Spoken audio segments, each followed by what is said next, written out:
এক নম্বর হলো চোখের জিনা, 2 নম্বর হলো মুখের জিনা, 3 নম্বর হলো কানের জিনা, 4 নম্বর হলো হাতের জিনা, 5 নম্বর হলো পায়ের জিনা, 6 নম্বর হলো লজ্জাস্থানের জিনা। এটা হলো চূড়ান্ত। প্রথম নম্বরে হলো চোখ দিয়ে শুরু হয়।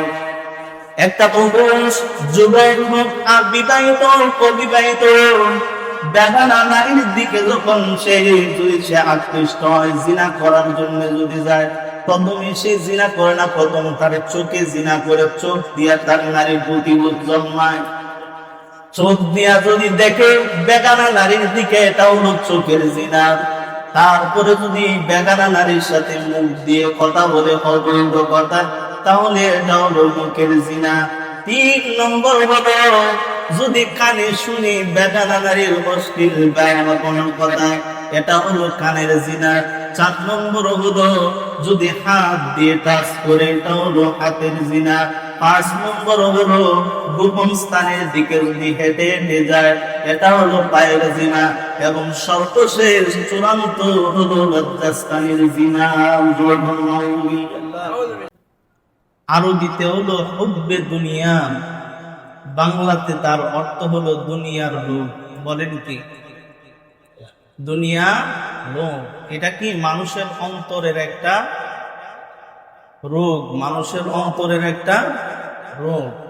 এটা সকলের ভিতরেই কম বেশি আছে। কার ভিতরে কতটুকু আছে এটা শুনলেই বোঝা যাবে। নিজে যদি চিন্তা করে, যদি ভাবে যে আসলে এই রোগটা আমার ভিতরে কেমন, যদি কাহারও ভিতরে এই দুনিয়ার লোভ ঢুকে যায়, তাহলে তার আখিরাতকে সে ধ্বংস করে দিবে। এই জন্যই রাসূল সাল্লাল্লাহু আলাইহি ওয়াসাল্লাম এক হাদিসের মধ্যে বলেন যে একটা বকরির ফাল, ছাগলের ফালের মধ্যে যদি 2টা নেকড়ে বাঘ ছেড়ে দেয়, তাহলে এই 2টা বাঘ, 2টা নেকড়ে এই বকরির ফালের জন্য কতটুকু ক্ষতিকর, খায়া শেষ করে ফেলবে, ধ্বংস করে ফেলবে। জোরে বলবি কিনা? রাসূল বলেন তোমাদের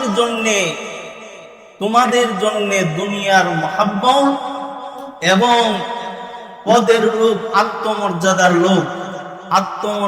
লোভ আর দুনিয়ার লোভ, এই 2টা তোমাদেরকে এমন ভাবে ক্ষতি করে, এই বকরির ফালের জন্য 2টা বাঘ যতটুকু ক্ষতিকর, এর চাইতে বেশি ক্ষতিকর দুনিয়ার লোভ তোমাদের জন্য। জোরে বলেন নাউযুবিল্লাহ। তাহলে দুনিয়া যে করি, সংসার যে করি, বাড়ি গাড়ি, চাকরি, ব্যবসা, এগুলি আমাদের জন্য কল্যাণ নয়। জোরে কোন ঠিক কিনা? সাবধানে দুনিয়ার প্রতি ঢুকতে হবে। এই জন্য এই বিষয়টা আমরা আজকে ভালোভাবে বোঝার চেষ্টা করি। দুনিয়ার বুক বিলাসী, দুনিয়ার আরাম আয়েশে নিজেকে বিলায় দিলে চলবে না। এই দুনিয়া বড় ক্ষতিকর, আমাদের চিরস্থায়ী ঠিকানা আখিরাতকে ধ্বংস করে দিবে। দুনিয়া আমাদেরকে জাহান্নামের দিকে নিয়ে যাবে যদি দুনিয়াকে আমরা সঠিকভাবে না চিনি। জোরে বলি কিনা? এই জন্য খুব মনোযোগ সহকারে প্রত্যেকে আমলের নিয়তে শুনি, লক্ষ্য করে দেখেন।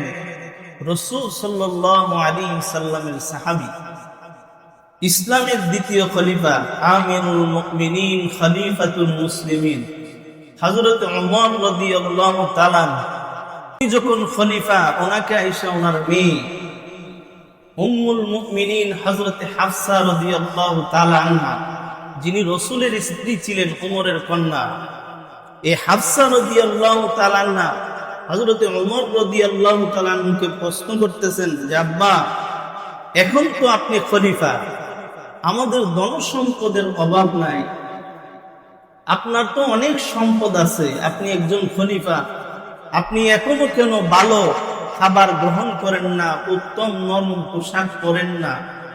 হযরত ওমর রাদিয়াল্লাহু তাআলা আনহু হযরত হাফসাকে বললেন, হে আমার কন্যা, তুমি কি আমাকে আমার আগের 2জন সাথী অর্থাৎ আমার রাসূল এবং হযরত আবু বকরের রাস্তা থেকে দূরে সরাইতে চাও? রাসূল সাল্লাল্লাহু আলাইহি সাল্লামকে আল্লাহ দুনিয়া অফার করার পরেও রাসূল দুনিয়াকে ত্যাগ করে গরিবের জিন্দেগি, কষ্টের জিন্দেগি যাপন করেছেন। ঠিক তেমনি ভাবে হযরতে আবু বকরও কষ্টের জিন্দেগি যাপন করেছেন। আমার ধন সম্পদ থাকার সত্ত্বেও আমি দুনিয়ার ভোগ বিলাস আরাম আয়েশ গ্রহণ করি না, কারণ আমি আমার অতীতের দুইজন বন্ধুর পথ থেকে বিচ্যুত হতে চাই না। সুবহানাল্লাহ।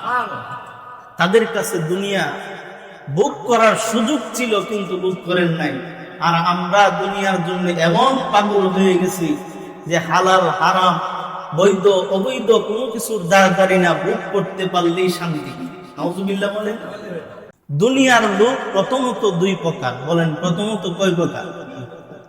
একটা হলো দুনিয়ার হালাল লোক, আর একটা হলো দুনিয়ার হারাম লোক। একটা হলো বৈধ আর একটা হলো অবৈধ।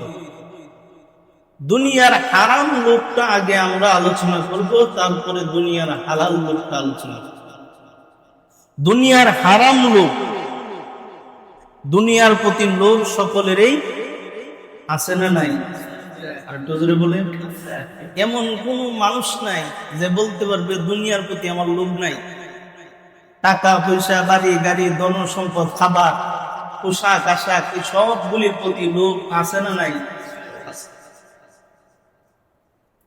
তো দুনিয়ার লোভ হলো দুই ধরনের, একটা হলো হালাল আর একটা হলো হারাম। বলেন কি? একটা হালাল আর একটা হারাম। তাইলে আমরা যারা মুসলমানি মানুষ, আমরা যদি দুনিয়ার লোভ করিও, কোনটা করা দরকার, হালাল নাকি হারাম? একটু জোরে বলেন। দেখেন তো আমাদের ভিতরে হালাল লোভ নাকি হারাম লোভ? তো এই জন্য খুব চিন্তা করে। দুনিয়ার যে হারাম লোভ, দুনিয়ার হারাম লোভ, বলেন কি লোভ? দুনিয়ার হারাম লোভটা আবার তিন প্রকার। বলেন কয় প্রকার? দুনিয়ার হারাম লোভ তিন প্রকার। একটা হলো হুব্বে যা, মানের লোভ, পদের লোভ, মর্যাদার লোভ, হুব্বে যা। দ্বিতীয় নম্বর হলো হুব্বে মাল, ধন সম্পদের লোভ। তিন নম্বর হলো হুব্বে নিসওয়ান, নারীর লোভ।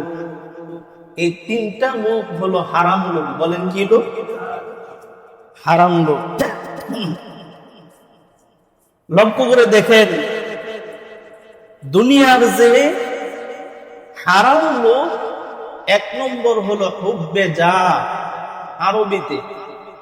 বাংলাতে হলো মানের লোভ, পদের লোভ। বলেন এই সমাজের মুসলমানের মধ্যে মানের লোভ, পদের লোভ আছে না নাই?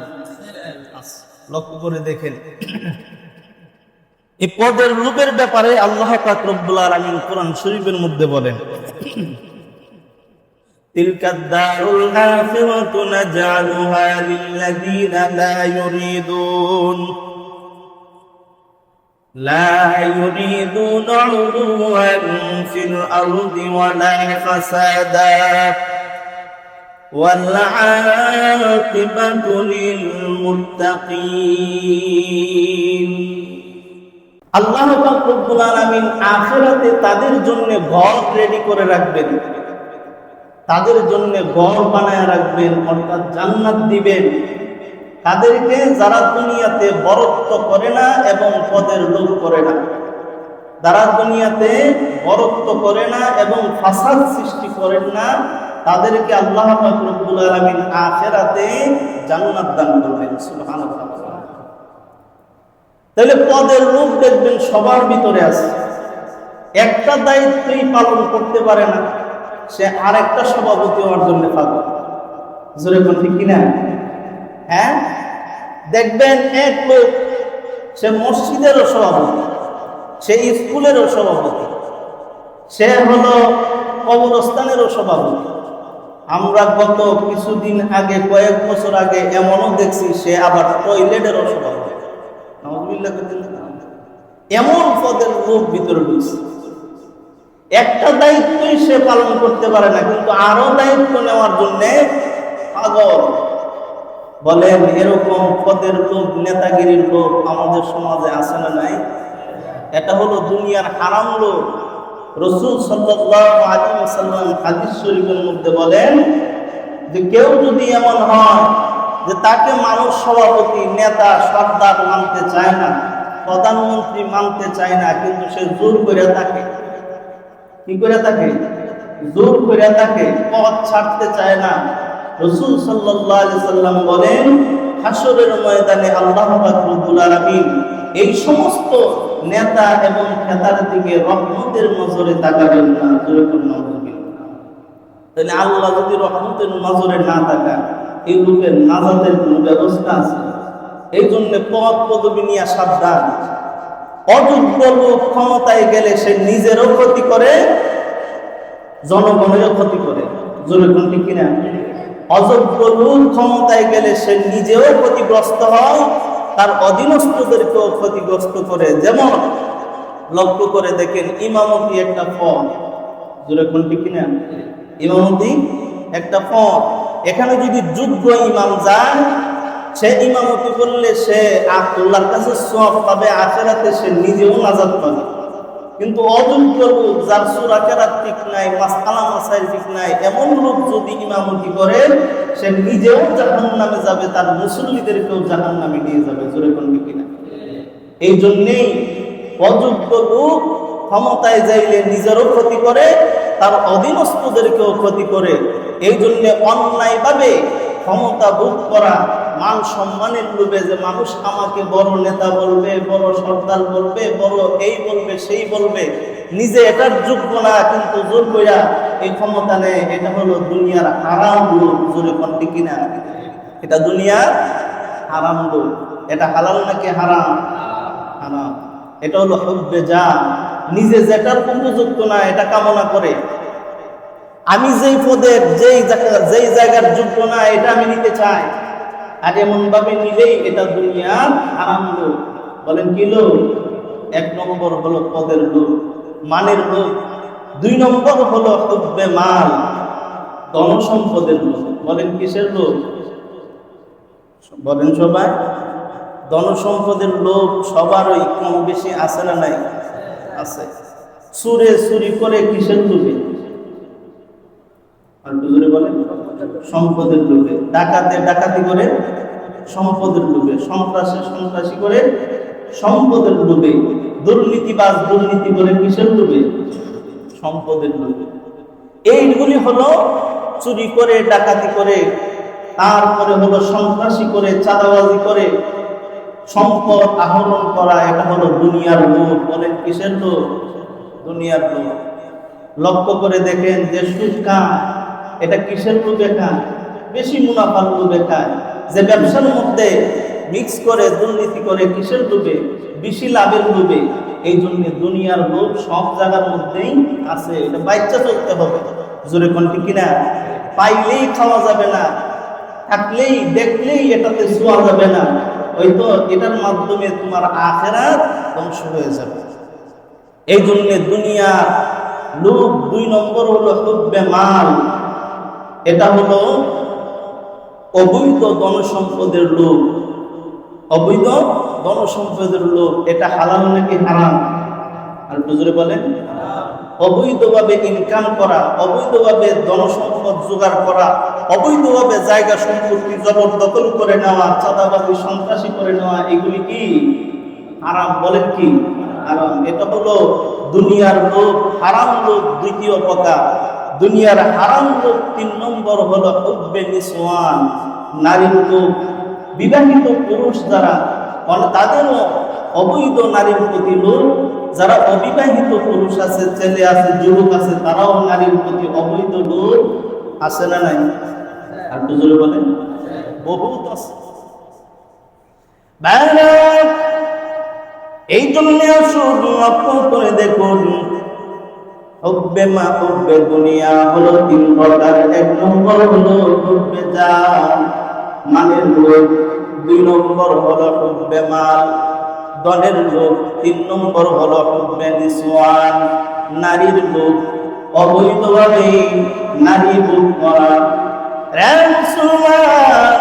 হে যুবকেরা, অবৈধ প্রেম প্রীতির মাধ্যমে নারীর সংস্পর্শে যাওয়া, এটা আল্লাহ হারাম ঘোষণা করেছেন। বলেন হালাল নাকি হারাম?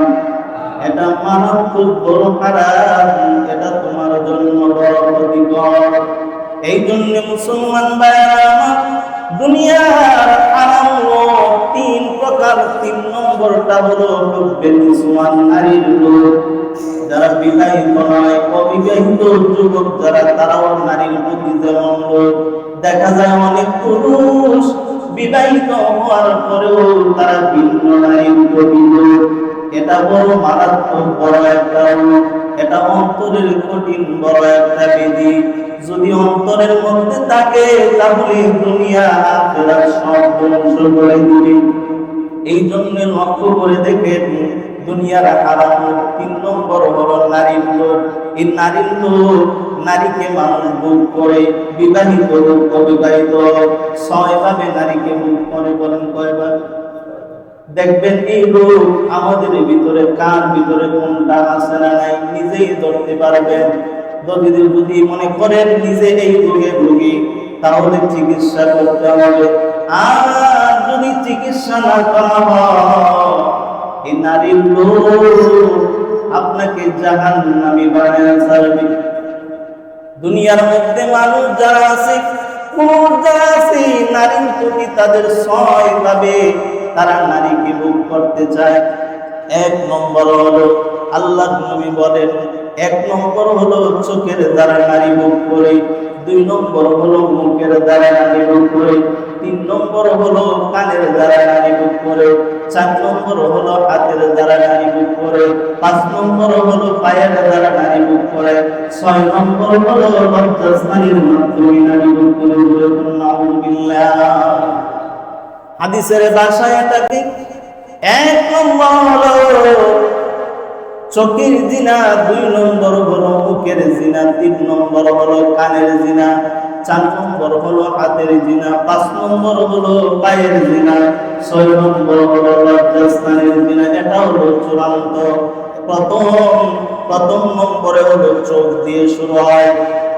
একটা পুরুষ যুবক হোক আর বিবাহিত অবিবাহিত, বেগানা নারীর দিকে যখন সে আকৃষ্ট হয়, জিনা করার জন্য যদি যায়, প্রথমে সে জিনা করে না, প্রথম তার চোখে জিনা করে, চোখ দিয়া তার নারীর প্রতি লোভ জন্মায়। চোখ দিয়া যদি দেখে বেগানা নারীর দিকে, এটা হলো চোখের জিনা। তারপরে যদি বেগানা নারীর সাথে মুখ দিয়ে কথা বলে অবৈধ কথা, তাহলে এটা হলো মুখের জিনা। 3 নম্বর হলো যদি কানে শুনে বেগানা নারীর অশ্লীল গায়না কথা, এটা হলো কানের জিনা। 4 নম্বর হলো যদি হাত দিয়ে টাচ করে, এটা হলো হাতের জিনা। 5 নম্বর হলো গোপন স্থানের দিকে যদি হেঁটে হেঁটে যায়, এটা হলো পায়ের জিনা।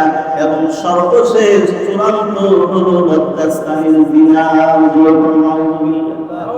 কিন্তু প্রথম শুরুটা হয় কিসের মাধ্যমে?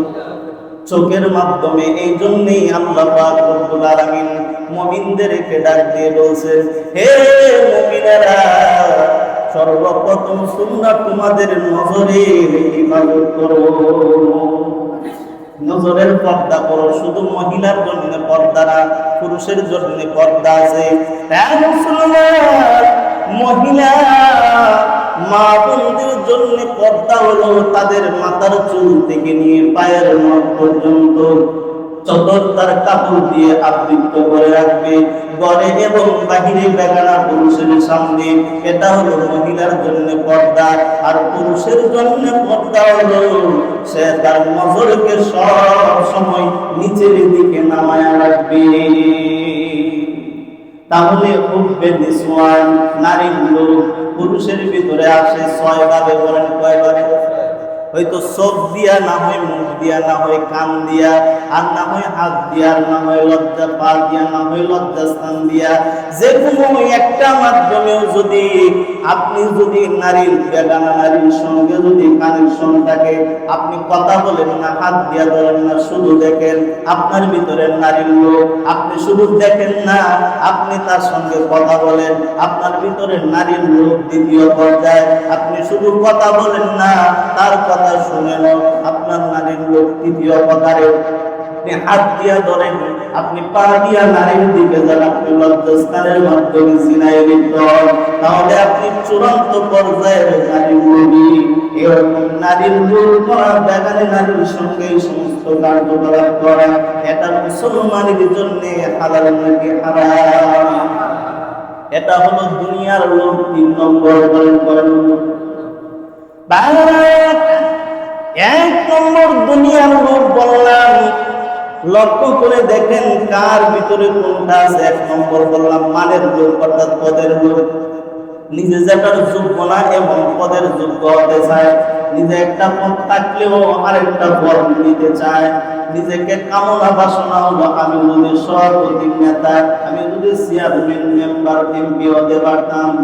অবৈধভাবে যদি এই চিন্তা করে, মানুষ তাকে নেতা মনে করতে চায় না, নেতা বানাইতে চায় না, জোর করা হয়। এটা হলো দুনিয়ার পদের লোভ, 1 নম্বর হারাম। 2 নম্বর হলো মালের লোভ। মালের লোভ কেউ যদি অন্যায় ভাবে, হারাম ভাবে ধন সম্পদ কামায়, চুরির মাধ্যমে, ডাকাতির মাধ্যমে, সদাকাতির মাধ্যমে, সন্ত্রাসীর মাধ্যমে, জবরদখলের মাধ্যমে, সুদের মাধ্যমে, ঘুষের মাধ্যমে যদি সম্পদ কামায়, এটা হলো দুনিয়ার লোভ। 2 নম্বর দুনিয়ার হারাম লোভ, মালের লোভ। 3 নম্বর হলো নারীর লোভ। নারীর সঙ্গে যদি দেখে, কথা বলে, হাত দিয়ে যদি স্পর্শ করে, নারীর দিকে যদি যায়, লজ্জাস্থানের মাধ্যমে যদি জিনায় লিপ্ত হয়, এটা হলো নারীর লোভ। দুনিয়া 3 নম্বরে এই যে 3টা কথা বললাম, এই 3টার মাধ্যমে মানুষ দুনিয়াকে হারাম ভাবে ভোগ করতে চায়। বলেন কিভাবে? হারাম ভাবে ভোগ করতে চায় এই 3টার মাধ্যমে। যদি মানুষ তাকে নেতা না মানে, সে যদি জোর কইরা নেতা হয়, যদি জোর কইরা পদ দখল করতে চায়, এটার জন্য সে অন্যায় করে। কোন পর্যন্ত করে? জোরে কোন ঠিক না? মানুষ নেতা বানাইতে চায় না, কিন্তু সে জোর করে নেতা বানায়। মানুষ তাকে ক্ষমতায় রাখতে চায় না, 41 সাল পর্যন্ত ক্ষমতায় থাকতে চায়। এই একটা মাত্র পদের লোভের কারণে দেশের মধ্যে কত বড় গন্ডগোল হইল, কত শত শত হাজার হাজার মানুষ মারা গেল। জোরে কোন ঠিক না? কত মানুষ গুম হইল, কত মানুষ নির্যাতনের শিকার হইল, কত হাজার হাজার মিথ্যা মামলা হইল, কত হাজার হাজার মিথ্যা সাক্ষী দিল, মাত্র একটা লোভের কারণে। দেখেন কত হাজার হাজার কোটি কোটি গুনাহ সংগঠিত হইল। জোরে কোন ঠিক না? একটা গুনার কারণে, দুনিয়ার একটা লোভের কারণে, মাত্র একটা পদ দখল করে রাখবে, মাত্র প্রধানমন্ত্রী আমি থাকবো 41 সাল পর্যন্ত। এই একটা জিনিসের কারণে দেশের মধ্যে কত দুর্নীতি, কত সাদাবাজি, কত চুরি, বাটপারি, জিনা, কত ধরনের সন্ত্রাসী হামলা মামলা কোন হলো, কত লক্ষ কোটি গুনাহ হইল। চিন্তা করে মাত্র একটা লোভ, পদের লোভ। জোরে কোন ঠিক কিনা? এরকম দুনিয়ার এই যে নফসের যতগুলি রোগ আছে, 10টা রোগ, একটা রোগ যদি মানুষের ভিতরে থাকে, সে হাজার হাজার গুনার মধ্যে তাকে লিপ্ত করে। যদি নারীর লোভ মানুষটার ভিতরে থাকে, সে প্রতিদিন শত শত হাজার হাজার জিনার মধ্যে লিপ্ত হয়। জোরে কোন ঠিক কিনা? এটা অন্তরের বেদী। নারী দেখলেই তাকায় থাকতে মন চায়, সুন্দর মহিলা দেখলেই মোবাইলে হোক, টেলিভিশনে হোক, রাস্তাঘাটে হোক, তাকায় থাকতে মন চায়। বুঝতে হবে অন্তরের মধ্যে রোগ। জোরে কোন ঠিক কিনা? কথা বলেন, রোগ। আপনি অসুস্থ, এটা চিকিৎসা করা দরকার দ্রুত। ধন সম্পদ কামাই করার জন্য হালাল হারাম বিশ্রায় না, সুদে হোক, ঘুষে হোক, ব্যবসার মধ্যে হালালে হোক, হারামে হোক, যেমনি মন চায় এমনি কামাইতে চায়। আমার টাকা দরকার। জোরে কোন আছে না নাই? এরকম যদি মানে টাকার প্রতিকালে এতই লোক, হালাল হারাম বিশ্রায় না, হালাল হারাম খুঁজেন না, বুঝতে হবে আপনার অন্তরের মধ্যে রোগ। বলেন কি রোগ? এটা চিকিৎসা করতে হবে। এই হলো দুনিয়ার হারাম লোক 3 প্রকার। বলেন কয় প্রকার? 3 প্রকার। কি কি বললাম? পদের লোক, মানের লোক, ধনের লোক, নারীর লোক। এই হলো 3 প্রকার। দুনিয়ার হালাল লোক হলো 2 প্রকার। দুনিয়ার হালাল লোক, বলেন কি লোক? হালাল লোক 2 প্রকার। লক্ষ্য করে দেখেন, শুনলে বুঝবেন যে আসলে বিষয়টা কি। একজন লোকের এতটুকু পরিমাণ ধন সম্পদ আছে যে সে তার পরিবার পরিজন নিয়ে 3 বেলা খায়া সুন্দর করে চলতে পারে, এতটুকু ধন সম্পদের মালিক, ইনকাম তার আছে। বলেন তার কি আরো দরকার আছে? কথা বলেন। একজন লোক ছেলে মেয়ে বিবি বাচ্চা নিয়ে 3 বেলা খাইতে পারে, পড়তে পারে, থাকার জায়গা আছে, সবকিছু আছে, চলে, মাসকে মাস চলতেছে, তার তো আর ধন সম্পদের দরকার নাই হিসাবে, জোরে বললে কিনা। কিন্তু তারপরে এই লোকে আরো ব্যবসা করতে চায় হালাল ভাবে। বলেন হালাল ভাবে নাকি হারাম ভাবে? হালাল ভাবে। আরো ব্যবসা করতে চায়, আরো ইনকাম করতে চায় হালাল ভাবে। এটা জায়েজ। এটা কি জায়েজ? যতটুকু ধন সম্পদ আছে এতটুকু দিয়ে তার পরিবার চলে, কিন্তু সে আরো হালাল ভাবে কি করতে চায়? ইনকাম করতে চায়। এটা হলো 2 ধরনের। 1 নম্বর হলো আরো সে ইনকাম করতে চায়, যে আমি আরো বেশি ইনকাম করে আরো ধনী হতে চাই, ধনী হইয়া মসজিদ করতে চায়, মাদ্রাসা করতে চায়, যাকাত দিতে চায়, কুরবানি করতে চায়, যত আল্লাহর রাস্তায় দানের জায়গা আছে সব জায়গায় দান করতে চায়। একটা লোক তার এমন পরিমাণ ধন সম্পদ আছে যে সে বিবি বাচ্চা সংসার চালায়া যাইতে পারে, কিন্তু আরো বেশি ইনকাম করতে চায়, আরো বেশি ধন সম্পদ কামাই করতে চায়। কি জন্যে? বেশি বেশি করে আল্লাহর রাস্তায় দান করবে, ভালো কাজ করবে, দিনের রাস্তায় ব্যয় করবে। এই উদ্দেশ্য যদি হয় তাহলে তো এটা উত্তম। তাহলে কি এটা উত্তম? এই জন্য আমি বলি, যারা আমরা হালাল পথে ব্যবসা করি, ইনকাম করি, চাকরি করি, আমার পরিবার চলতে যতটুকু সম্পদ লাগে, টাকা পয়সা লাগে, এতটুকু আছে, আরো বেশি কামাই করতে চাই, সাথে সাথে আমাদের এই নিয়মটা করে নেওয়া দরকার যে আমি আরো যে টাকা ইনকাম করতে চাই, আমার উদ্দেশ্য হলো বেশি বেশি করে আল্লাহর রাস্তায় ব্যয় করা, ইসলামের জন্য, দিনের জন্য, মসজিদ মাদ্রাসার জন্য, গরিব অসহায়ের জন্য আমি আরো বেশি দান করার জন্য, দান যেন করতে পারি, এই জন্য আমি আরো বেশি ইনকাম করতে চাই। এই নিয়তটা যদি থাকে তাহলে এটা ইবাদতের সওয়াব হবে। কি হবে? একজন লোক, আমি আবার বলতেছি বিষয়টা বোঝানোর জন্য, যতটুকু ধন সম্পদ আছে তার সংসার চলে, সে আরো ইনকাম করতে চায়, আরো ধন সম্পদের মালিক হইতে চায়। উদ্দেশ্য কি? আল্লাহর রাস্তায়, ইসলামের জন্য, দিনের জন্য ব্যয় করবে। এই ব্যয় করবে আরো ইনকাম করার জন্য। সে যতক্ষণ ব্যবসা করলো, যতক্ষণ চাকরি করলো, যতক্ষণ কৃষিকাজ করলো, নিয়তটা কি? ইসলামের সহযোগিতা করা, দিনের সহযোগিতা করা, দান করা, বা আরো বেশি ইবাদত করতে সুযোগ পাওয়া। এই নিয়তে যদি সে আরো বেশি ব্যবসা করে, আরো বেশি চাকরি করে, আরো বেশি কৃষিকাজ করে, তাহলে এই সবগুলি তার আমলনামায় ইবাদতের সওয়াব হিসাবে লেখা হবে। এটা হলো 1 নম্বর। 2 নম্বর হলো যে যতটুকু ধন সম্পদ আছে, পরিবার চলে, সংসার চলে, আরো বেশি ইনকাম করতে চায়, দান করার জন্য নয়, ইসলামের জন্য নয়, বরং আরো বেশি আরামে থাকতো, আরো বেশি মজায় খাইতো, আরো বেশি বিল্ডিং বানাইতো, আরো বেশি ধন সম্পদ জোগাড় করতো। উদ্দেশ্য হলো দুনিয়াতে যাতে আরো ভোগ বিলাস করতে পারে, আরো যাতে আরামে থাকতে পারে, আরো মজা খাইতে পারে, আরো দামি পোশাক পরতে পারে, আরো দামি গাড়ি কিনতে পারে। এই উদ্দেশ্যে আরো ইনকাম করতে চায়। এটা জায়েজ। এই জন্য সে ইনকাম করতে পারবে হালাল পদ্ধতিতে নাকি হারাম পদ্ধতিতে? হালাল ভাবে যদি আরো দুনিয়াতে ভোগ বিলাসের জন্য আরো ইনকাম করতে চায়, এটা তার জন্য জায়েজ। কিন্তু উলামায়ে কেরাম বলেন, মুফাসসিরিনে কেরাম বলেন, এই যে তার ভিতরে একটা দুনিয়ার লোক, এটাই হলো সর্বনিম্ন দুনিয়ার লোক। হালাল ভাবে ইনকাম করতেছে, যতটুকু আছে সংসার চলে, আরো বেশি ইনকাম করতেছে হালাল ভাবে। কি জন্যে? দুনিয়াতে যাতে আরো ভোগ বিলাস করতে পারে, এটা তার জন্য জায়েজ। এটাই দুনিয়ার লোক, সর্বনিম্ন। মুফাসসিরিনে কেরাম বলেন, এরকম লোকও যদি তারও অন্তরে থাকে, এই লোকটা দুনিয়াতে ইমানদার হিসেবে এমনি চলে যেতে পারবে ঠিক, কিন্তু আল্লাহর ওলি হতে পারবে, আল্লাহর বন্ধু হতে পারবে না। কারণ তার ভিতরে দুনিয়ার ভোগ বিলাস ঢুকে গেছে। হালাল ভাবে ইনকাম করে, আর হারাম ভাবে ইনকাম করলে তো এটা হারাম। এই জন্য দুনিয়ার হালাল ইনকাম হলো 2 ধরনের। একটা হলো আরো বেশি ইনকাম করা, উদ্দেশ্য হলো নেক কাজ করা।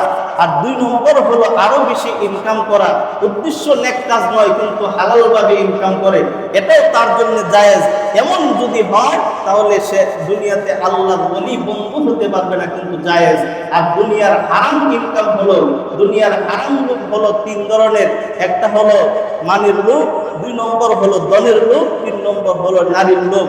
এই 3টা যদি কাহারো অন্তরে থাকে, এরকম দুনিয়া লোভী যদি কেউ হয়, তাহলে সে তার আখিরাতকে নষ্ট করবে, সে পরকালে জান্নাতের উপযুক্ত হইতে পারবে। এই জন্য বায়ান, দুনিয়াটা হলো এমন, এই দুনিয়ার মধ্যে দুনিয়ার মায়ায় এবং দুঃখায় পাওয়া যাবে না। এ দুনিয়াতে আজকে আছি কালকে নাই, একদিন আমরা ছিলাম না এখন আছি, একদিন থাকবো না। আমাদের সামনে কত মানুষ ছিল, আজকে তারা নাই। আমার বাড়ি, আমার গাড়ি, ধন সম্পদ, বিবি বাচ্চা সকলেই থাকবে। আপনি আমি একদিন অন্ধকার কবরের বাসিন্দা হয়ে যাব, কেউ কারো আপন না। জোরে কোন ঠিক? এই জন্য দুনিয়ার খারাপ ভোগ বিলাসের মধ্যে লিপ্ত হওয়া যাবে না। আল্লাহ নবী, বিশ্ব নবী রাহমাতুল লিল আলামিন তার সাহাবীদেরকে শিক্ষা দিয়েছেন, তারা দুনিয়াকে গ্রহণ করেন নাই, দুনিয়া তাদের পদচুম্বন করেছে, কিন্তু তারা দুনিয়ার ভোগ বিলাসের মধ্যে লিপ্ত হয় নাই। এমনই সংক্ষিপ্ত একটা ঘটনা আমি আপনাদেরকে শোনায়া দেই। আল্লাহ নবীর সাহাবী রাহমাতুল লিল আলামিন এর সাহাবী হলেন হযরত সাঈদ ইবনে আমির আল-জুমাহি রাদিয়াল্লাহু তাআলা আনহু, খলিফাতুল মুসলিমিন।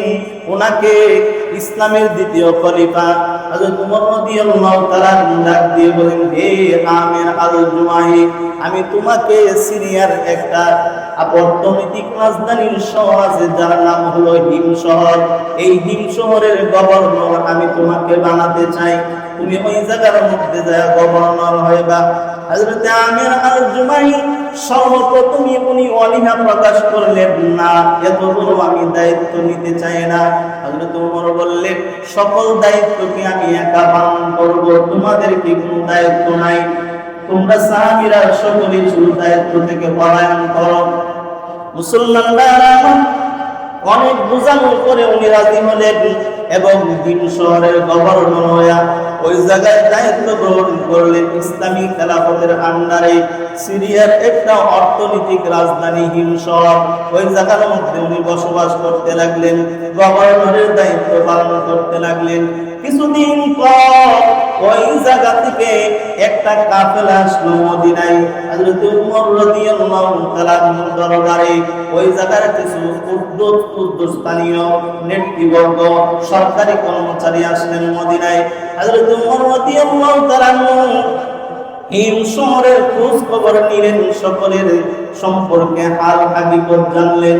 তারপরে উনি বললেন, হিম শহরের মধ্যে যারা গরিব আছে, একবারে নিম্ন শ্রেণী, এমন কিছু লোকের তালিকা দাও যাদেরকে আমি সরকারি কোষাগার থেকে সাহায্য করব, রিলিফ দিব, ত্রাণ দিব, তাদেরকে এককালীন আমি সাহায্য করতে চাই। ওই সরকারি কর্মকর্তারা অনেকগুলি নাম দিলেন। খলিফাতুল মুসলিমিন নামগুলি পড়তে পড়তে এক জায়গায় যায় আটকায়া গেলেন। ওই জায়গার মধ্যে একজনের নাম লেখা আছে আমির আল-জুমাহি। সুবহানাল্লাহ। হযরত ওমর রাদিয়াল্লাহু তাআলা বললেন, কর্মচারীরা, এখানে যে আমির আল-জুমাহির নাম দেওয়া আছে, এটা কি হিম শহরের অন্য কোনো বাসিন্দা নাকি? বলে না, আপনি যাকে হিম শহরের গভর্নর বানায়া পাঠাইছেন, ওই গভর্নরই হলো হিম শহরের মধ্যে নিম্ন শ্রেণীর একজন লোক। সুবহানাল্লাহ। অথচ উনি গভর্নর, ইচ্ছা করলে কত স্বাচ্ছন্দ্যে থাকতে পারে। মুসলমানরা, আমার নবীর সাহাবীরা ছিল এমন, দুনিয়া তাদের পদচুম্বন করেছে, কিন্তু তারা দুনিয়াকে শরীরের মধ্যে লাগায় নাই, এমন ভাবে চলছে দুনিয়া তাদেরকে গ্রাস করতে পারে নাই।